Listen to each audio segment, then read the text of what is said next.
द्विपक्षीय संबंधों को मजबूत करने के लिए भारतीय रेलवे ने बांग्लादेश को 20 ब्रॉड गेज लोकोमोटिव सौंपे हैं।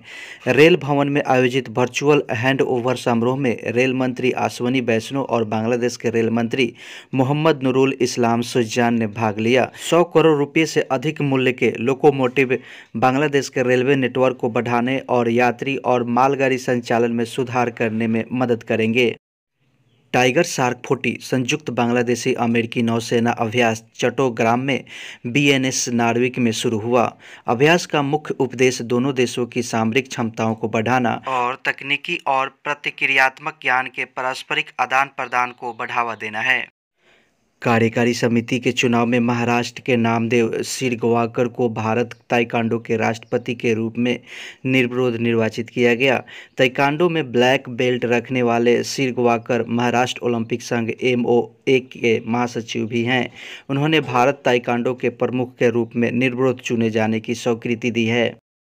भारत के पूर्व क्रिकेट कप्तान और पूर्व BCCI प्रमुख सौरव गांगुली को त्रिपुरा पर्यटन के लिए ब्रांड एम्बेसडर के रूप में नियुक्त किया गया है। त्रिपुरा की राजधानी है अगरतला और यहाँ के राज्यपाल हैं सत्यदेव नारायण आर्य और यहाँ के मुख्यमंत्री डॉक्टर मनिक साहा है।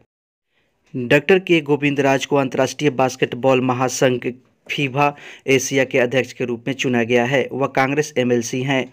वह बास्केटबॉल फेडरेशन ऑफ इंडिया के अध्यक्ष और कर्नाटक ओलंपिक संघ के अध्यक्ष भी हैं। गोविंदराज को सर्वसम्मति से फीफा एशिया अध्यक्ष के रूप में नामित किया गया है। यह पहली बार है कि किसी भारतीय को फीफा एशिया के अध्यक्ष के रूप में नामित किया गया है। फीफा एशिया कांग्रेस में नामांकन की पुष्टि की गई, जिससे गोविंदराज एशिया में अंतर्राष्ट्रीय बास्केटबॉल महासंघ का नेतृत्व करने वाले पहले भारतीय बने, जिसमें 44 देश शामिल है। इंटरनेशनल बास्केटबॉल फेडरेशन की स्थापना 18 जून 1932 को हुई थी। इसका मुख्यालय माइज स्विट्जरलैंड में है और इसके अध्यक्ष हैं हमाने नियांग। पेटीएम मनी पेटीएम की मूल्य संस्था 197 कम्युनिकेशन की सहायक कंपनी ने हाल ही में भारत में खुदरा निवेशकों के लिए एक बॉन्ड प्लेटफॉर्म शुरू करने की घोषणा की है। इस नए प्लेटफॉर्म का उद्देश्य निवेशकों को सरकार, कॉरपोरेट और कर मुक्त बॉन्ड में निवेश करने के लिए एक व्यापक और उपयोगकर्ता के अनुकूलन इंटरफेस प्रदान करना है। भारतीय रिजर्व बैंक RBI ने वित्तीय वर्ष 2023-24 की पहली तिमाही के लिए 7.6% की मजबूत GDP विकास दर का अनुमान लगाते हुए अपने आर्थिक गतिविधि सूचकांक की घोषणा की है। असम के मुख्यमंत्री का 2023 के अंत तक अफसपा को वापस लेने का लक्ष्य है। AFSPA अफसपा जो सशस्त्र बल यानी विशेष शक्तियाँ अधिनियम के लिए खड़ा है, भारत में एक विवादास्पद कानून है जो अशांत क्षेत्रों में तैनात सशस्त्र बलों को विशेष शक्तियाँ और प्रतिरक्षा प्रदान करता है। यह 1958 में भारतीय संसद द्वारा देश के कुछ क्षेत्रों में अलगाववादी आंदोलनों और उग्रवाद को मुकाबला करने के लिए अधिनियमित किया गया था। संसदीय कार्य मंत्रालय 24 और 25 मई 2023 को राष्ट्रीय ई-विधान एप्लीकेशन नेवा पर 2 दिवसीय राष्ट्रीय कार्यशाला की मेजबानी करने की योजना बना रहा है। कार्यशाला नई दिल्ली में होटल अशोक के कन्वेंशन हॉल में होगी। इस कार्यशाला का मुख्य उद्देश्य सभी राज्य और केंद्र शासित प्रदेशों के विधानसभाओं द्वारा नेवा प्लेटफॉर्म को अपनाने को बढ़ावा देना है।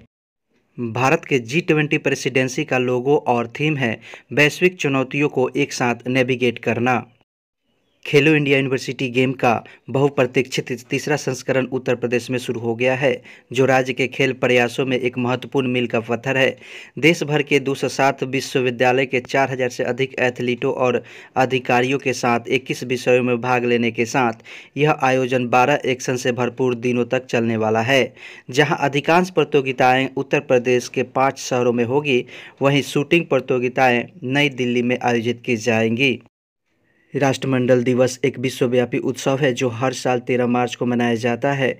हालांकि भारत और कुछ अन्य देश इसे 24 मई को मनाते हैं। इस साल के राष्ट्रमंडल दिवस का विषय है forging A sustainable and peaceful common future. आमतौर पर साम्राज्य दिवस के रूप में मनाया जाता है। इस अवसर का उपदेश राष्ट्रमंडल के 2.5 अरब नागरिकों को उनके साझा मूल्यों और सिद्धांतों को पहचानने के लिए एक साथ लाना है। यह सभी के लिए एक अस्थायी और शांतिपूर्ण भविष्य की दिशा में मिलकर काम करने के महत्व पर जोर देता है। कुरुमुत्तु टी कन्नन एक प्रमुख उद्योगपति और परोपकारी हैं, जिन्होंने मदुरै में स्थित थियागराजार मिल्स लिमिटेड के अध्यक्ष और प्रबंध निदेशक के रूप में कार्य किया। उनकी 70 वर्ष की आयु में दुखद निधन हो गया है। वह प्रसिद्ध उद्योगपति कुरुमुत्तु त्यागराजन चेट्टियार के पुत्र थे, परोपकारी जिन्होंने 1936 में त्यागराज मिल्स की स्थापना की। 19 विपक्षी दल नए संसद उद्घाटन का बहिष्कार करेंगे। विपक्षी दल के संयुक्त बयान में कहा गया है कि राष्ट्रपति मुर्मू को पूरी तरह दरकिनार करते हुए नए संसद भवन का खुद उद्घाटन करने का प्रधानमंत्री मोदी का फैसला न सिर्फ घोर अपमान है बल्कि हमारे लोकतंत्र पर सीधा हमला है।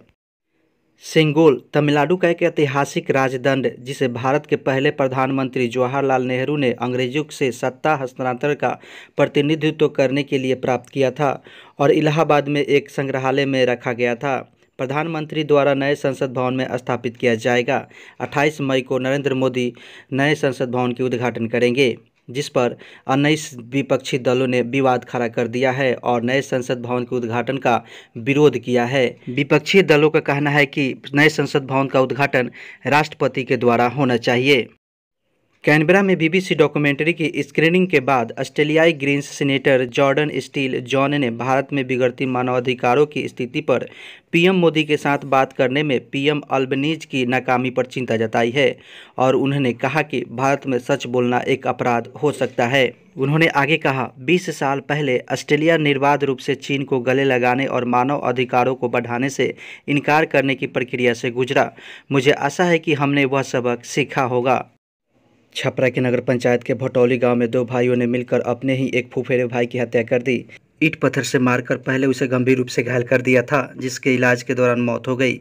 मृत युवक रसूलपुर थाने के पांडे छपरा गांव के हरदेव पांडे का 35 वर्षीय पुत्र अमरेंद्र पांडे था। घटना के संबंध में अमरेंद्र ने पुलिस को दिए बयान में अपने 2 ममेरे भाइयों संजय कुमार पांडे और अजय कुमार पांडे को आरोपित किया है।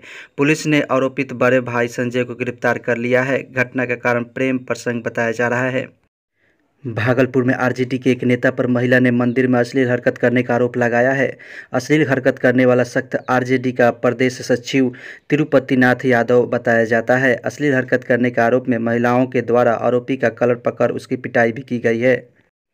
मुख्यमंत्री बालिका प्रोत्साहन योजना, मुख्यमंत्री विद्यार्थी प्रोत्साहन योजना, मुख्यमंत्री पिछड़ा वर्ग अत्यंत पिछड़ा वर्ग मेघावर्ती योजना तथा मुख्यमंत्री अनुसूचित जाति अनुसूचित जनजाति मेघावी योजना का लाभ पाने के लिए 15 जून तक आवेदन कर सकते हैं। आवेदकों के लिए यह अंतिम मौका होगा। इसके बाद अभ्यर्थियों को आवेदन का मौका नहीं दिया जाएगा। दरअसल शिक्षा विभाग ने 4 वर्षों की वार्षिक माध्यमिक परीक्षा में प्रथम श्रेणी से उत्तीर्ण एवं अनुसूचित जाति अनुसूचित जनजाति कोटि के द्वितीय श्रेणी से उत्तीर्ण अभ्यर्थियों को प्रोत्साहन राशि देने के लिए आवेदन की तिथि में विस्तार किया है। शिक्षा विभाग के माध्यमिक शिक्षा के निदेशक की तरफ से जारी सूचना के अनुसार इस योजना के तहत वर्ष 2019, 2020, 2021 और 2022 के पास छात्र छात्राएँ NIC की तरफ से विकसित किए गए ई-कल्याण पोर्टल medhasoft.bih.nic.in पर रजिस्ट्रेशन कर सकते हैं।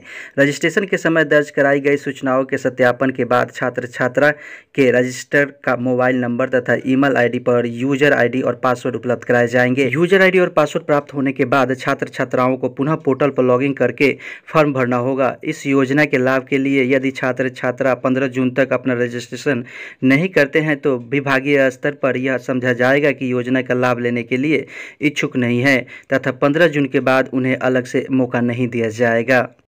बिहार में जमीन म्यूटेशन फर्जीवाड़े पर नकेल कसने की कवायद से रैयत जमीन की जमाबंदी से लिंक होगा मोबाइल नंबर और आधार।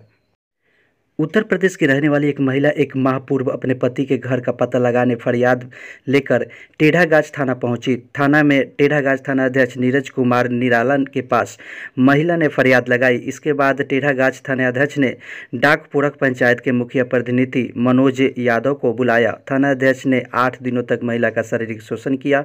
इसके बाद महिला के पति को थाना बुलाया गया और मुखिया प्रतिनिधि की मिलीभगत से महिला से 2 लाख रुपये लेकर महिला को छोड़ा गया। इसके बाद पीड़ित महिला को ट्रेन में चढ़ाकर उसे घर वापस उत्तर प्रदेश भेज दिया गया। कुछ दिनों बाद महिला का पति के घर वापस आने के बाद ससुराल वालों को घटना की आपबीती सुनाई।